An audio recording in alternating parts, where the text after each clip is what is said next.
پھر 2-3 سال بعد ان سے ملاقات ہوئی ٹیلی ویژن شو میں, تو ان کے ہاتھ میں تسبیح تھی, لائیو شو تھا, میں نے وہیں پکڑ لیا. میں نے کہا آپ نے کیوں ہاتھ میں رکھی ہوئی؟ کہنے لگے وہ بس آج دل چاہ رہا تھا. میں نے کہا تو اس وقت ہم بعض اوقات کہہ دیتے ہیں, کرنی بات ہے, اور پھر اس میں جرأت اظہار بھی ہونا چاہیے. آپ ان سے پوچھیں دلیل کیا ہے, تو پھر آپ کو اور سبق مل جاتا ہے. بہت اچھی بات چل رہی ہے یہاں پہ مکارم اخلاق کے حوالے سے. میں عرض کروں کہ مکارم اخلاق جیسے معروف ہے حدیث, بعثت لأتمم مکارم الاخلاق, مجھے بھیجا گیا ہے کہ میں اخلاق کو اپنی چوٹی تک پہنچا دوں. ہم جو چھوٹی چھوٹی باتیں ہیں, کسی ایک بات کو ہی پریکٹیکل کر لیں, حکمرانوں سے لے کر عوام تک یہ مسئلے حل ہو جائیں گے. مثلا رسول گرامی صلی اللہ علیہ وسلم کی جو زندگی ہے مکے کی, آپ دیکھیں وہ باوجود یہ کہ یعنی 40 سال تک ان کے درمیان رہے, ایسے معاشرے میں ان کو صادق اور امین کے عنوان سے پہچانتے تھے. ٹھیک ہے, صداقت, سچائی, یہ جو مفہوم سچائی ہے کہ میرا قول میرے عمل کے مطابق ہو. ٹھیک ہے, اوپر سے نیچے تک ہم اپنی ڈیوٹی ادا کرنے میں سچے ہیں. فقط بولنا سچ نہیں ہوتا, بولنا بھی سچ ہے. ہم اپنی زندگی گزارنے میں سچے ہیں, ہم اپنی ذمہ داریاں ادا کرنے میں سچے ہیں. ہمارے جو حکمران ہیں وہ عوام کے ساتھ سچے ہیں, عوام ان کے ساتھ سچی ہے. ٹھیک ہے, ہم اپنے آپ کے ساتھ سچے ہیں, ہم اپنے نفس کے ساتھ سچے ہیں. ہم جو کہتے ہیں اس پر عمل کرتے ہیں یا نہیں کرتے ہیں. اگر یہی ایک مقولہ علم اخلاق کا, سچائی, ٹھیک ہے, اس کے مختلف پہلو ہم کھولیں. آج ہم جس مشکل میں گرفتار ہیں, ٹھیک ہے, وہ جھوٹ ہے. ہم اپنے ساتھ بھی جھوٹ بولتے ہیں, ہم معاشرے کے ساتھ بھی جھوٹ بولتے ہیں, ہم حکمران ہمارے ساتھ جھوٹ بولتے ہیں, ہم ان کے ساتھ. صحیح کہہ رہے ہیں. یہ جو صورتحال ہے یہ تباہی کی طرف لے جاتی ہے. آج مشکلات جو کھڑی ہیں ہمارے معاشرے میں, وہ انہی اخلاقی بیماریوں کی وجہ سے ہے کہ جو ہمارے دلوں میں جگہ کر گئی ہیں, اور ہم جو ہے وہ ان کے پیچھے چل گئے ہیں. لہذا ہم دنیا میں بھی جو ہے وہ ذلیل و خوار ہو رہے ہیں, معیشت بھی ہماری تباہ ہو رہی ہے, مشکلات ہمارے سامنے آ رہی ہیں. ہم اگر ایک دوسرے کے ساتھ سچے ہو جائیں اور ہر کام, جو ایک کسان ہے وہ سچائی کے ساتھ اپنا کام کرے, ایک تاجر ہے وہ سچائی کے ساتھ عوام کے ساتھ جو ہے خرید و فروخت کرے, حکومت کے کارندے اسی طرح سے, حکومت اور ان کے جو وزراء ہیں اور انسان, تو یہ تمام مسائل حل ہو سکتے ہیں. لیکن مشکل یہ ہے کہ ہم ایک دوسرے کے ساتھ جو ہے وہ خلاف واقع عمل کرتے ہیں. صحیح کہہ رہے ہیں, صحیح کہہ. اور اس کا نتیجہ یہ ہے کہ ابتری پھیلتی ہے, اس کا نتیجہ یہ ہے کہ مایوسی پھیلتی ہے, اس کا نتیجہ یہ ہے کہ ہم جو ہے وہ نفسیاتی مسائل کا شکار ہوئے ہوئے ہیں. ٹھیک ہے, اب آپ دیکھیں نا کہ اس نقطے پر اگر کوئی معاشرہ پہنچ جائے کہ کسی سے پیار کے ذریعے کام نہیں لیا جا سکتا جب تک کہ اس کے ساتھ فحش کلامی نہ کی جائے. صحیح کہہ رہے ہیں. یہ کون سی منطق ہے؟ یہ یعنی کتنی گراوٹ ہے معاشرے کی کہ مثلا گالیاں دینا جو ہے وہ عام ہو جائے. رسول گرامی کی زندگی میں آپ دیکھیں کہ وہ کس طرح سے کلام کرتے ہیں, دشمنوں سے کس طرح سے کلام کرتے ہیں, دوست تو چھوڑیں آپ. ٹھیک ہے, تو یہ تمام چیزیں جو ہے نا ہمیں اپنانے کی ضرورت ہے. سچائی, عدل, انصاف, ظلم سے پرہیز. ٹھیک ہے, ابھی ہم معیشت کے باب میں اس وقت جو بحران کھڑا ہوا ہے پاکستان میں, جی کتنے سچے ہیں؟ صحیح کہہ رہے ہیں. ہاں, کیا یہ واقعاً معیشت کا بحران جو ہے وہ باہر سے قرضے لینے سے حل ہو جائے گا؟ ہم تو خود نقصان ہم اپنی زندگی میں کتنے, میں آپ ایک اور مثال دوں, بہت اچھی بات یہ یاد آ گئی. آپ یہ بتائیے کہ تعیش کی 60% چیزیں یا 70% چیزیں باہر سے آتی ہیں جس میں ڈالرز جاتے ہیں. جی ٹھیک ہے, یہ جھوٹی زندگی گزارنا, ہاں, یہ کیا کہتے ہیں رسول گرامی کی سیرت سے ہمیں ملتا ہے. جو ممکنہ وسائل ہیں ہم اس میں زندگی گزاریں, جو ہمارے اپنے وسائل ہیں اس میں زندگی گزاریں. ٹھیک ہے, اگر بھوکا رہ سکتا ہے, ایک وقت کی روٹی ہے تو ایک وقت کی روٹی کھائیں, آپ آگے جائیں گے, آپ بڑھ جائیں گے, آپ جو ہے دنیا میں نام پیدا کریں گے. لیکن آپ جو ہے دوسروں کے دستے نگر ہو جائیں. ٹھیک ہے, اور جو وہ بھی آپ دیکھیں کہ وہ جو 60-70% چیزیں باہر سے آتی, وہ کس کلاس کے لوگ استعمال کرتے ہیں پاکستان میں. ایسے یہ ایک کلاس, ایک طبقہ ہے, اور یہ طبقات میرے خیال اخلاق کے اوپر مبنی ہونے تو چاہیے. یہ سب یعنی ایک کیا کہتے ہیں مبہم اور دروغ گوئی پر یہ مبنی زندگی گزارتے ہیں۔ اچھا حضور، ایک سوال یہاں پہ ایک بنتا ہے، یہ جو اخلاق کو حسین بنانے کی بات ہو رہی ہے، میں دونوں سے یہ سوال لینا چاہتا ہوں، کہیں اس میں منافقت کا طرز عمل تو شامل نہیں کہ آپ مسکرا دیں؟ منافق ہو جاتا ہے۔ اچھا، یاد رکھیے، جب بھی میں کسی چیز کا قائل ہوں عقیدتاً، ٹھیک ہے، مثلا میں قائل ہوں کہ دین مجھے کہتا ہے میں سچ بولوں، لیکن میں آہستہ آہستہ جھوٹ بولنا شروع کرتا ہوں، یہ میری منافقت ہے، میرا نفس نفاق کا شکار ہو گیا ہے۔ ابھی اس کا درجہ چھوٹا ہوتا ہے، آہستہ آہستہ بڑھتا جاتا ہے، ایک وقت ایسا آتا ہے کہ یہ مجسم نفاق ہو جاتا ہے۔ اچھا، ٹھیک ہے، وہ دوسروں کے ساتھ ایسے ہی کرتا ہے، پھر پتہ چلتا ہے کہ یہ شخص جو ہے، اس کے ایک چہرہ ہے، اس کے دو چہرے ہیں، اس کے تین چہرے ہیں، 4 5 6 10 چہرے ہیں، یہ ایک چیز اترتی ہے تو کچھ اور نکل آتی ہے۔ یہ جو صورتحال ہے یہ معاشرے میں ابتری پیدا ہے۔ رسول گرامی جو ہے سچائی کی علامت ہے، جو کچھ بھی ہے سامنے ہے، ایسا ہی ہے۔ اگر فیصلہ کرنا ہے سامنے ہے، اسٹریٹجیز پلاننگ کرنا، جنگی کیا کہتے ہیں ٹیکنیک استعمال کرنا، وہ ایک الگ چیز ہے۔ ٹھیک ٹھیک، لیکن جو زندگی ہے معاشرتی، اس میں شفافیت جو ہے وہ معاشرے کو آگے لے کے جاتی ہے۔ حکمران جو ہے وہ عوام کے ساتھ، عوام حکمران کے ساتھ جو ہے شفاف رہے۔ دھوکہ دہی پر مبنی زندگی جو ہے وہ تباہ کرتی ہے، تباہ کر دے گی، اور ایک یہ ایسے نقطے پہ جا کر تباہی آ جائے گی، آدمی کے متصادم ہو جائیں گے۔ واپس نہیں آ سکتا۔ ٹھیک کہہ رہے ہیں آپ ڈاکٹر صاحب، یہ ایک طرز عمل، اس کو ذرا غور کیجیے گا۔ ہمیں شریعت حکم دے رہی ہے کہ چہرے پہ تبسم ہونا چاہیے، مسکراہٹ ہونی چاہیے، اخلاق سے پیش آئیں۔ دل دکھا ہوا ہے اور اس وقت ایک ایسا کلیش چل رہا ہے آپس میں شخصیت میں کہ بھئی چہرہ تو مسکراہٹ کا شکار ہے، دل دکھا ہوا ہے، کہیں یہ ڈوئل فیسز تو نہیں کریٹ کر رہا، کہیں یہ نفاق تو کریٹ نہیں کر رہا، کہیں یہ 4 منہ کا پیچکش تو نہیں بنا رہا آدمی کو؟ اچھا، بسم اللہ الرحمن الرحیم۔ دیکھیں، معاملہ یہ ہے کہ ہم نے اپنی قلبی کیفیات کو اپنی ذات تک رکھنا ہے۔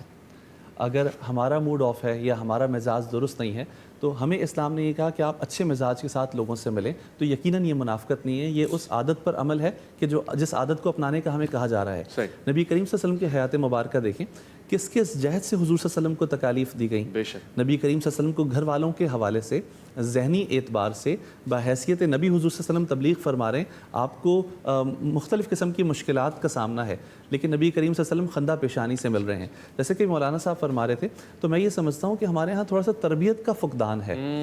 ہم نے دیکھا ہے کہ ٹھیک ہے، ممبر سے بہت اچھی بات کی جا رہی ہے، لیکن بسا اوقات ہم دیکھتے ہیں کہ وہ رٹی رٹائی 12 تقاریر ہیں اور عمل سے خالی ہیں۔ تو جب ایک ایسا شخص جس کا عمل خود درست نہ ہو وہ دوسرے کو سمجھائے گا تو یقیناً مشکل ہوگی۔ نبی کریم صلی اللہ علیہ وسلم نے اجتماعی بھی تربیت فرمائی، اور آپ کا نظم و ضبط ایسا تھا کہ انفرادی اعتبار سے آپ نے ایسی تربیت کی کہ آپ کے عمل کی وجہ سے لوگوں کے دل میں آپ کی بات گھر کر جاتی تھی۔ میں ایک حدیث آپ کے ساتھ شیئر کرنا چاہوں گا کہ ایک بہت مشہور واقعہ ہے کہ حضور علیہ الصلوۃ والسلام تشریف فرمائے، صحابہ کرام علیہم الرضوان آپ کے ساتھ ہیں۔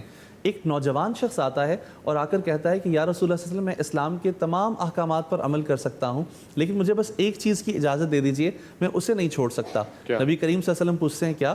وہ کہتا ہے کہ یا رسول اللہ صلی اللہ علیہ وسلم، میں عورتوں کا عاشق ہوں اور بدکاری کی میری عادت ہے، میں اسے نہیں چھوڑ سکتا۔ اتنی بڑی بات نبی کریم صلی اللہ علیہ وسلم کے سامنے کی گئی تو صحابہ کرام علیہم الرضوان ایک دم ان کی طبیعت مختلف ہوئی اور انہوں نے چاہا اس کو روک دیں، لیکن حضور صلی اللہ علیہ وسلم نے انہیں روک دیا، کہا کہ نہیں۔ دیکھیں، یہ ہوتی ہے تربیت۔ آقا کریم علیہ الصلوۃ والسلام نے اس کے ساتھ محبت سے بات کی، اخلاق سے اس کے ساتھ پیش آئے، اور اس کی جو محارم خواتین تھیں، والدہ، بہن، پھپھی، خالہ، بیٹی، تمام کو گنوا دیا کہ اگر کوئی تمہارے گھر والوں کے ساتھ یہ کرے تو کیا تم پسند کرو گے؟ تو اس نے کہا کہ نہیں، میں بالکل پسند نہیں کروں گا۔ حضور صلی اللہ علیہ وسلم نے فرمایا کہ جو اچھے اخلاق والا شخص ہے وہ یہ کرے گا بھی نہیں۔ پھر دوسری عورت کا ذکر کیا، تیسری کا ذکر کیا، چوتھی۔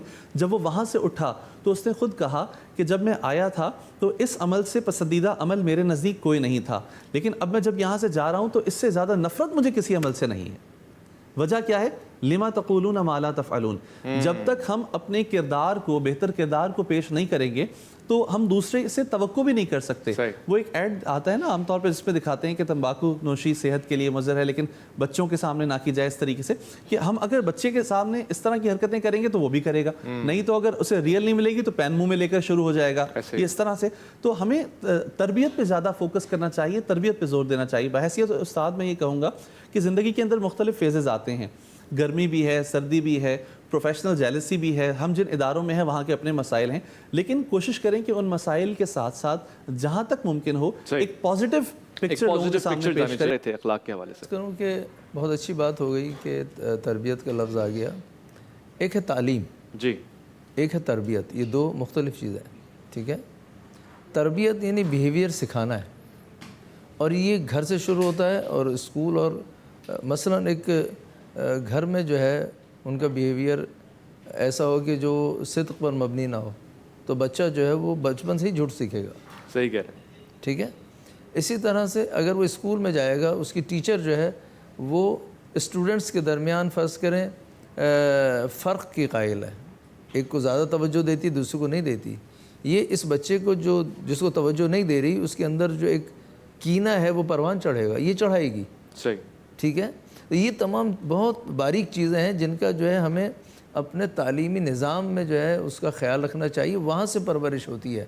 جب آدمی جوان ہو جاتا ہے تو اس کی عادتیں مستحکم ہو جاتی ہیں، ان کو تبدیل کرنا مشکل ہو جاتا ہے، ٹھیک ہے۔ تو یہ جو نیچے سے بات اوپر آتی ہے، گھر سے شروع ہوتی ہے۔ مجھے اچھی طرح یاد ہے کہ بچہ ہمارا جب اسکول جانے لگا تو وہ بعض باتیں سیکھ کے آنے لگا، جی، آپ نے بتایا تھا، ہاں، تو یہ اثر کرتا ہے۔ تو یہ جو باتیں ہیں ہمیں اپنے نظام تعلیم میں اس بات کی طرف، صحیح کہہ رہے ہیں آپ، کہتے ہیں کہ جس کی طبیعت خراب ہو اس کے ساتھ گزارا ہو سکتا ہے، جس کی تربیت خراب ہو اس کے ساتھ گزارا نہیں ہو سکتا۔ تربیت بہت خاص پہلو ہے، اور جب آپ کے سامنے ایک معیار ہو تو پھر ہم اس سے کم میں کمپرومائز کریں کیوں؟ معیار کا نام ہے سیرت حسنہ، حضور پاک صلی اللہ علیہ وسلم کی شخصیت ایک ایسا معیار ہے کہ جس کو آج تو عالم اسلام کے علاوہ ازیں لوگ بھی فالو کرنے کی کوشش کر رہے ہیں، تو پھر بحیثیت مسلمان ہم پہ تو ذمہ داریاں بڑھ جاتی ہیں۔ بات حضور کے اخلاق کی ہو رہی ہے، ہم نے ہر پیکر سے دیکھا، ہر زاویے سے دیکھا کہ آپ ماتحت کے ساتھ کیسے برتاؤ کرتے ہیں، سامنے والے کے ساتھ۔ یہ بھی ذرا دیکھنے والی بات ہے کہ جو اہل کتاب ہیں ان کے ساتھ آپ کا برتاؤ کیسا رہا؟ یہود و نصارہ کے ساتھ اگر سامنا ہو جائے تو کیا ان کے ساتھ سختی سے پیش آتے تھے، نرمی سے پیش آتے تھے، کیا طبیعت ہے؟ بسم اللہ الرحمن الرحیم۔ نبی کریم صلی اللہ تعالیٰ علیہ وسلم کی مہربانیاں سب پر تھیں، وما ارسلناک الا رحمۃ للعالمین۔ تو حضور صلی اللہ تعالیٰ علیہ وسلم جب مکہ مکرمہ میں تھے تو حضور صلی اللہ علیہ وسلم کا سامنا زیادہ تر مشرکین مکہ سے تھا۔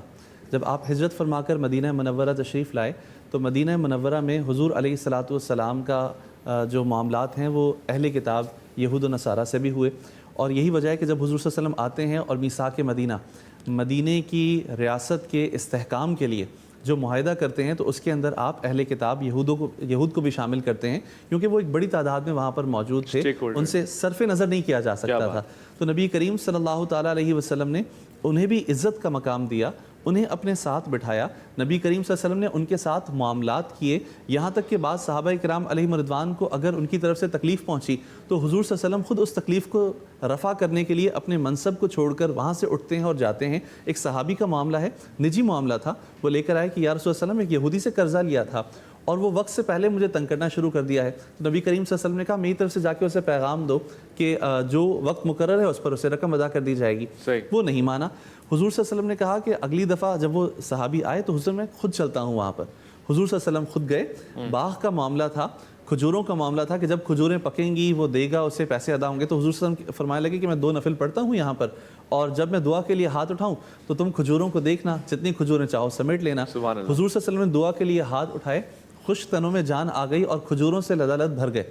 وہ صحابی جمع کرتے رہے یہاں تک کہ اتنا جمع کر لیا کہ اس کا ایک حصہ ادا کر کے ان کا باقی تمام جو مہینے ہیں وہ گزر جائیں گے اور اس سے قرض بھی ادا ہو جائے گا۔ تو حضور صلی اللہ علیہ وسلم نے اس انداز سے معاملات رکھے اہل کتاب کے ساتھ۔ نجران کے عیسائیوں کا واقعہ بہت مشہور ہے، جب وہ آئے بڑی تعداد میں تھے، انہوں نے رکنے کے لیے اپنے معاملات اور اپنی جو ان کے نزدیک عبادت تھی اس کے لیے وقت مانگا، کہ جگہ مانگی، تو حضور صلی اللہ علیہ وسلم نے مسجد نبوی کا ایک کونا مختص کر دیا۔ یہاں پر معذرت کے ساتھ بڑے بڑے لیبل مساجد کے باہر لگے ہوتے ہیں اور پھر ہم کہتے ہیں کہ ہم اسوہ رسول صلی اللہ علیہ وسلم کی پیروی کر رہے ہیں۔ بعض جگہ دیکھنے میں ایسا آتا ہے کہ مساجد کو دھلوایا جاتا ہے کہ فلاں جماعت یا فلاں لوگ آ گئے، تو یہ نبی کریم صلی اللہ علیہ وسلم کی اسوہ حسنہ کے منافی ہے۔ نبی کریم صلی اللہ علیہ وسلم نے کبھی اپنے یعنی عقیدے کا، حضور صلی اللہ علیہ وسلم کی ذات کا یہاں تک کہ اللہ رب العزت کی ذات کا بھی انکار کرنے والے کو اس لیے ناپسند نہیں کیا کہ وہ یہ کرتا ہے، اسے سمجھایا ہے، اسے پاس بٹھایا ہے، اسے سینے سے لگایا ہے، یہاں تک کہ ایک جنازے کو دیکھ کر حضور صلی اللہ علیہ وسلم کھڑے ہوئے تو پوچھا گیا یا رسول اللہ صلی اللہ علیہ وسلم یہ جنازہ تو یہودی کا ہے، تو آپ نے فرمایا کیا وہ ذی روح نہیں ہے؟ کیا وہ انسان نہیں ہے؟ جب وہ انسان ہے تو وہ بھی حضرت آدم علیہ السلام کی اولاد ہے، اور اللہ نے فرمایا وَلَقَدْ كَرَّمْنَا بَنِي آدم، اولاد آدم کو اللہ تعالیٰ نے عزت عطا فرمائی ہے۔ اس کے اندر یہ تخصیص نہیں ہے کہ یہ مسلمان ہے یہ کافر ہے، ہر ایک کو ایک عزت اور لیول آف رسپیکٹ دینا ہے۔ تو نبی کریم صلی اللہ علیہ وسلم نے یہودیوں کو بھی عزتوں سے نوازا، عیسائیوں کو بھی عزتوں سے نوازا۔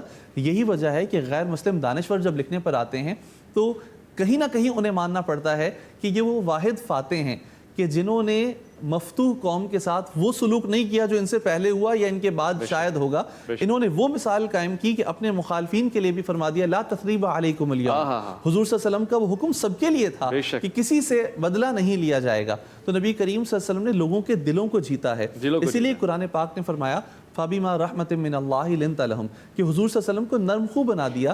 حضور صلی اللہ علیہ وسلم کا مزاج ایسا تھا کہ لوگ آپ کے مزاج سے اکتاتے نہیں تھے، حضور صلی اللہ علیہ وسلم کسی کو دھتکارتے نہیں تھے، حضور صلی اللہ علیہ وسلم سینے سے لگاتے تھے، اور جو سینے سے لگ جاتا تھا نبی کریم صلی اللہ علیہ وسلم کی محبت، ایمان کی محبت، اسلام کی محبت اس کے دل میں پیدا ہو جاتی تھی۔ خود قرآن پاک نے یہ کہا کہ جو مشترکات ہیں ان کی طرف آپ اہل کتاب کو دعوت دیں، یعنی انہیں دعوت دینے کا حکم ہے۔ جب دعوت دیں گے انہیں ساتھ بٹھائیں گے، ان کے ساتھ معاملات کریں گے، یہ شریعت ہمیں اس کی اجازت دیتی ہے، تبھی وہ ہمیں دیکھ کر قریب آئیں گے۔ لیکن افسوس ہے کسی نے لکھا کہ جب میں مغرب میں گیا تو وہاں پر مجھے اسلامی اقدار تو نظر آئی، مسلمان نظر نہیں آئے، اور یہاں لیکن جب یہاں آئے مسلمان نظر آئے، ہاں لیکن اسلامی اقدار نظر نہیں آئی۔ تو ان اقدار کو ہمیں فروغ دینا ہے۔ دیکھیں کمی میرے اندر بھی ہے، کمی ہم سب میں کہیں نہ کہیں ہوتی ہے، ہم سب کا ایک ماضی ہوتا ہے، ایک حال ہوتا ہے، ایک مستقبل ہوگا، لیکن ہمیں اپنی ذات کی اصلاح کرنی ہے، ہمیں لوگوں کی اصلاح کرنی ہے، اور سیرت کا پیغام ان تک پہنچانا ہے کہ نبی کریم صلی اللہ تعالیٰ علیہ وسلم نے محبت سب کو دی ہے۔ نبی کریم صلی اللہ علیہ وسلم کی محبت، آپ کا اخلاق سب کے لیے تھا۔ تو بحیثیت امتی ہمیں چاہیے کہ ہم اہل کتاب، دوسرے مسالک کے لوگوں کے ساتھ، دوسرے مذاہب کے لوگوں کے ساتھ محبت کا معاملہ کریں، تاکہ ہمارے برتاؤ کی وجہ سے وہ اسلام کے قریب آئیں۔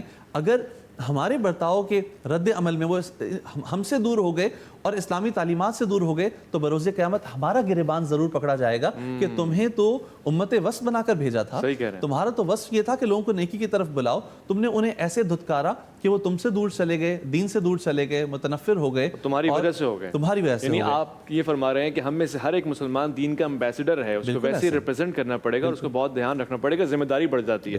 حضور کے ہر زاویے، ہر پہلو پہ بات ہو گئی۔ ایک پہلو جس پہ میں چاہتا ہوں طلبگاروں کہ آپ بھی روشنی ڈالیں، آپ کا اخلاق اپنے بچوں کے ساتھ، نواسوں کے ساتھ اور چھوٹوں کے ساتھ کیسا تھا، اور بڑوں کے ساتھ بھی کیسا تھا؟ حضرت عباس ہیں، چچا کے ساتھ کیسا تھا؟ دونوں ذرا زاویوں سے بیان فرما دیجیے۔ میں عرض کروں کہ گفتگو اچھی ہو رہی ہے، ایک چیز کی طرف اشارہ کرنا چاہتا ہوں۔ دیکھیں ان کے ہم مغربی معاشروں کی بات کرتے ہیں، وہاں پر جو خرابیاں ہیں وہ بھی ہمارے سامنے ہیں، جو دینی اعتبار سے خرابیاں ہیں۔ کچھ اگر ان کے معاشرے میں سچائی ہے، کھانے میں مثلا ملاوٹ نہیں ہے، وہ جھوٹ نہیں بولتے، یہ تمام چیزیں یہ معاشرتی نظام چلانے کے لیے ہے، ٹھیک ہے۔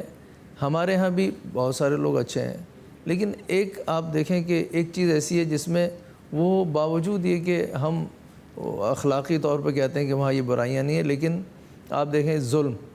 اب اس وقت یہ جتنے بڑے بڑے ممالک ہیں، ٹھیک ہے، اندرونی طور پر متمدن کہلاتے ہیں۔ میرا سوال ہے ان متمدن اور ترقی یافتہ ممالک سے، چاہے وہ امریکہ ہو، چاہے برطانیہ ہو، چاہے فرانس ہو، چاہے جرمنی ہو، ٹھیک ہے، یہ یمن میں بچے قتل ہوتے ہیں، یہ ظلم ان کے نظروں کے سامنے ہوتا ہے اور ان کے اسلحے کے ذریعے ہو رہا ہے، یہ وہاں پہ خاموش کیوں ہے؟ اس کا مطلب یہ ہے کہ یہ ان کے ہاں جو اخلاق ہے وہ اپنی دنیاوی زندگی گزارنے کے لیے ہے، اس کا تعلق اخروی زندگی سے نہیں ہے۔ صحیح ہے۔ اگر ان کا تعلق اخروی زندگی سے ہوتا تو یہ کبھی بھی اس ظلم پہ خاموش نہیں رہنا چاہیے تھا ان کو۔ ظلم اخلاقیات میں بہت بڑا چیپٹر ہے۔ آپ دیکھیں کہ رسول گرامی زندگی میں کہیں آپ کو ظلم نہیں نظر آئے گا کسی کے اوپر، حتیٰ جنگ کرنے کے آداب بتائے ہیں کہ اگر آپ جنگ کرنے جائیں تو وہاں کی نہریں خراب نہ کریں، وہاں کے درخت نہ کاٹیں، وہاں بچوں پہ حملہ نہ کریں، خواتین پہ حملہ نہ کریں، بوڑھوں پہ حملہ نہ کریں، جو جوان لڑنے آئے ہیں وہ اگر فرار کر جائیں ان کا پیچھا نہ کریں، صحیح، ٹھیک ہے۔ تو ہمیں اس نقطہ نگاہ سے بھی دیکھنا چاہیے. اب آتی ہے بات کہ ایک واقعہ میں نقل کرتا ہوں آپ کے سامنے کہ رسول گرامی صلی اللہ علیہ وآلہ وسلم کی ذات کے اندر اتنی جاذبیت رکھی ہے خداوند متعال نے. ان کی سیرت میں یہ بات آئی ہے کہ آپ جس شخص سے ہاتھ ملاتے تھے اس شخص کو یہ یقین ہو جاتا تھا کہ یہ شخص مجھ سے زیادہ چاہتا ہے. اللہ اکبر، سبحان اللہ. پھر ہدایت کی طرف لے کے آتے. تو یہ اور بات ہے کہ بہت سے لوگوں نے پھر بھی ہدایت قبول نہیں کی. اسی مدینے میں عیسائی تھے، یہودی تھے، اور یہودیوں کو تو بے تحاشا اپنے معجزے دکھائے. جی بہت زیادہ انہوں نے معجزے طلب. یہ اصل یہودی اور عیسائی آ کر ادھر اطراف میں آباد بھی اسی لیے ہوئے تھے کہ ان کی کتابوں میں آیا تھا کہ رسول گرامی یہاں تشریف لائیں گے. صحیح. یہ آئے تھے، یہ سب منتظر تھے. صحیح. ان کی کتابوں میں آپ کے اوصاف آئے تھے. آہا. یہاں تک کہ سورہ بقرہ میں یہ آیا تھا کہ یعرفونہ کما یعرفون ابناءہم. یہ اس طرح سے رسول گرامی کی ذات اور اوصاف کو پہچانتے تھے جیسے اپنے بیٹوں کو پہچانتے تھے. جی. اس کے باوجود ایمان نہیں لائے، ہٹ دھرمی دکھائی انہوں نے. ٹھیک ہے. تو آپ کا جو اخلاق ہے، آپ دیکھیں کہ اپنے جو عام لوگ ہیں، ایک مجھے واقعہ اور یاد آتا ہے کہ کچھ قیدی زنجیروں میں جکڑے ہوئے لائے گئے، تو آپ نے دیکھا انہیں، آپ نے تبسم کیا تو ان کو یہ لگا کہ آپ مثلا مذاق اڑا رہے ہیں. ٹھیک ہے. انہوں نے کہا کہ ہمیں زنجیروں میں جکڑے ہوئے دیکھ کر، مشرکین مکہ میں سے تھے، آپ مثلا ہنس رہے ہیں. تو آپ نے تبسم کیا دوبارہ اور فرمایا کہ میں اس بات پہ تبسم کر رہا ہوں کہ تم جیسے لوگوں کو مجھے زنجیر میں جکڑ کے جنت میں لے آنا پڑے گا. اچھا. یعنی یہ زنجیریں جو ہیں تمہاری تربیت کے لیے ہیں کہ میں آپ کی تربیت کروں اور آپ کو جنت لے جاؤں، نہ جہنم کی طرف. ٹھیک ہے نا.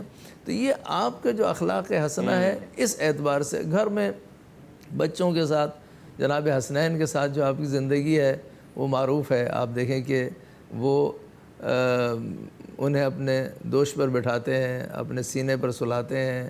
ٹھیک ہے. ان کے ساتھ جو ہے وہ کھیلتے ہیں تاکہ ان کی تربیت ہو سکے، اظہار محبت ہو سکے.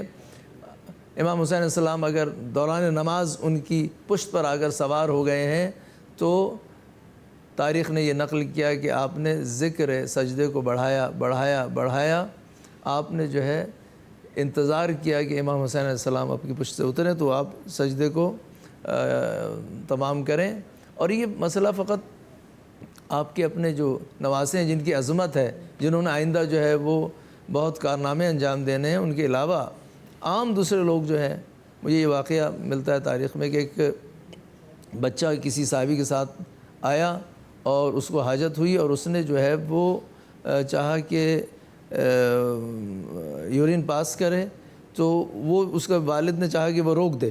ٹھیک ہے. اس کو ڈانٹنا چاہا، اس نے کہا نہیں اسے کرنے دو، اور آپ کے لباس مبارک جو ہے وہ نجس ہوا، لیکن آپ نے کہا کہ یہ اس کو کہنا کہ یہ روکے یہ اس کے لیے مضر ہے. یہ تک جو ہے آپ دیکھیں آپ کی سیرت میں بڑا نظر آپ نے آتا اس ہے. میں حاصل کلام دے دیا. بہت خاص بات ہے. اور ایسے بھی واقعات ہم نے دیکھے ہیں جہاں پہ خود مساجد میں اگر اس طرح کی حرکت کی گئی ہے تو آپ نے کہا کہ نہیں مارو نہیں پیٹو نہیں بلکہ صفائی کر دو، اس کو سمجھا دو. تربیت کا ایک پہلو ہے جو آپ کی شخصیت سے نظر بھی آتا ہے، جھلکتا بھی ہے، زبان سے بھی، عمل سے بھی، دونوں طریقوں سے. میں حافظ گوہرانہ صاحب سے گزارش کرتا ہوں کہ آج کے دن کو ہم نے مخصوص کر دیا شہید امجد صابری سے. انہی کا پڑھا ہوا ایک کلام اگر آپ سنا دیں تو شاید ہم اس شہید کی یاد میں محو ہو جائیں اور کچھ دیر کے لیے ہم اس کو خراج عقیدت پیش کریں. بحیثیت قوم ہم ناز کرتے ہیں، فخر کرتے ہیں، مگر بحیثیت فرد ہم احساس کریں کہ ایک شہید کے جانے سے کتنا دکھ، کتنا رنج ہوتا ہے، اور خوشی کا، مسرت کا عالم بھی ہوتا ہے کہ ہمیں ناز ہے، ہمیں مان ہے کہ ہم نے اپنی جانوں کے نذرانے پیش کیے مگر اپنے اصولوں اور اپنے افکار پہ کسی بھی طور سمجھوتا نہیں کیا. حافظ گوہرانہ صاحب. اویس بھائی، میں نے امجد بھائی کے لیے ایک کلام بالخصوص لکھوایا تھا اور وہ آپ کے سامنے پیش کر رہا ہوں. جی. پیارے امجد آئے ہائے ہائے، دعائے حق میں تیرے، پیارے امجد دعا ہے حق میں تیرے، مغفرت تیری رب تعالیٰ کرے، تجھ پہ سایہ رہے محمد کا، آمین صلی اللہ علیہ وسلم. تیرے درجات کو بھی اعلیٰ کرے. آج بھی یاد ہے تیری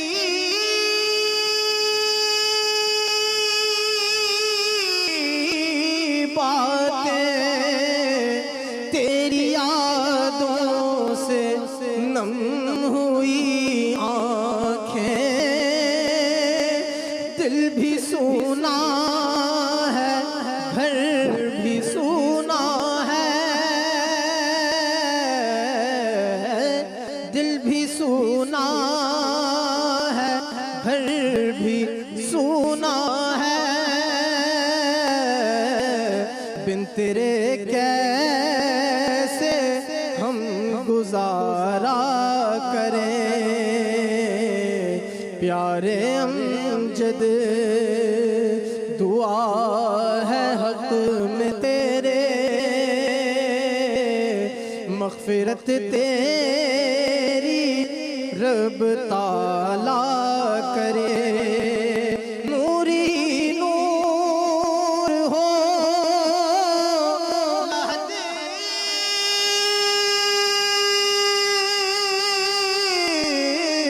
میں تیری، اور آسان ہو جملہ راہیں تیری. نور ہی نور ہو لحد میں تیری، اور آسان ہو جملہ راہیں تیری.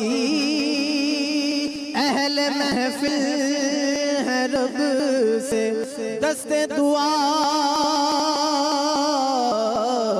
سرخ رو تجھ